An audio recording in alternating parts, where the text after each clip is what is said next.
Hello everybody, Ben the Pat Tester here. Video for you today about the Code of Practice. Just want to say a big shout out as well to Glenn Jones. Thank you for signing up as a member to this channel. There's various different perks and it's just a way of saying thank you as well to me for making the videos and the time and effort that I put into them. Hopefully you get some good information from them. Don't forget when you sign up to be a member, you'll also get to see those videos first before anybody else. So this video today, I've had a question come in from somebody about what is the code of practice that I keep referring to in my videos, and here we have a copy here, and it is published by the Institution of Engineering and Technology, otherwise known as the IET, and this is a code of practice, the 5th edition, that refers to and talks about the in-service inspection and testing of electrical equipment. It's quite a beefy book. You may already have a copy or an older copy, the 4th edition, and you might be interested and say, okay, well, what is this book? So, there's lots there. First thing I'll say is this book has a lot of input from various industry organisations.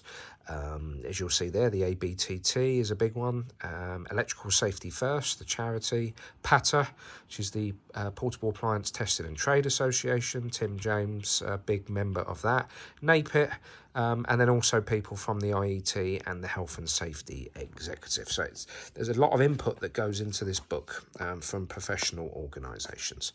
So in a nutshell, what is the Code of Practice? Okay, Code of Practice will give guidance on in-service inspection and testing to determine whether electrical equipment is fit for continued service or if maintenance, repair and replacement is necessary. Now, please note there, and it's put at the bottom here, to reflect this approach, including all equipment, whether portable or otherwise, references to portable appliance testing, PAT testing, have been removed. So basically this book is referring to all electrical equipment, whether it's portable, stationary, movable, fixed, hardwired, wired with a plug, and it incorporates everything into this book. Now, just because this code of practice talks about it doesn't mean that you have to offer everything that is there. You may only be competent in doing the portable side, the PAT testing side, and you don't offer testing on hardwired equipment or three-phase equipment like that. So just because it's in this book doesn't mean that you have to offer it, but obviously this book is giving you the information to then refer to, so then you can go back to your customer and say, well, we only offer this side of the testing, we don't offer another side of it.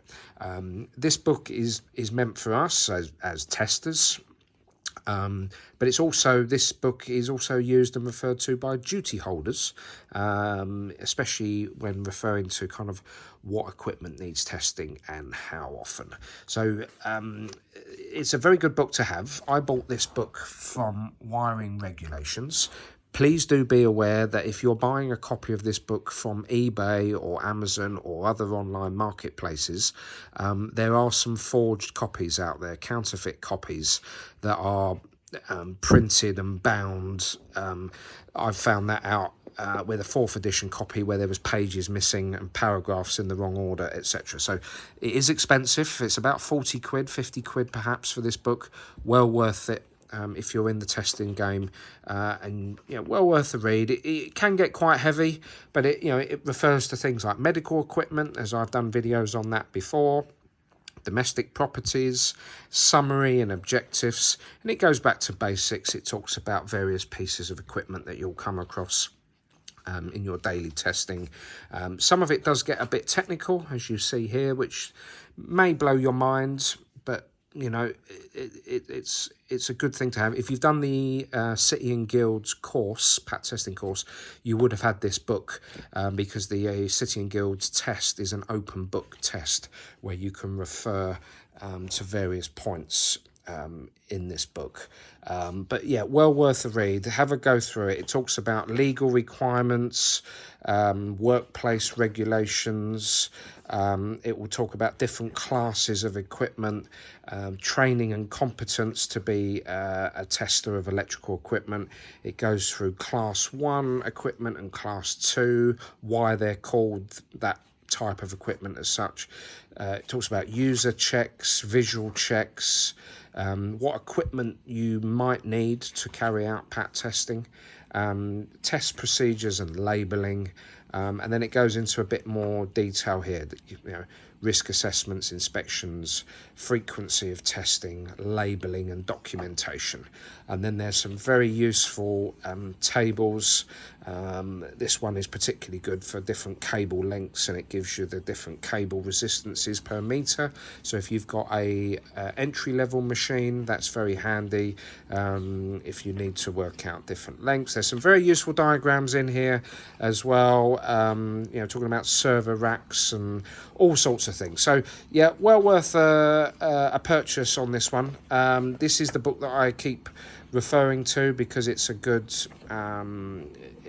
it's a very good book to refer to, and you know, I don't profess to know everything, so it's sometimes worth just looking up and reading through, and 9 times out of 10 you'll find the information. So I hope that video helps you, and yeah, get yourself a copy. I got that from wiringregulations.net, but they're available on many other online websites as well. So yeah, don't forget, this video goes out to members of my channel firstly, and then it will be made public a few days or a week later once all the members have had a chance. So if you want to get to see these videos first and other perks, then please do join my channel as a member from 99 pence.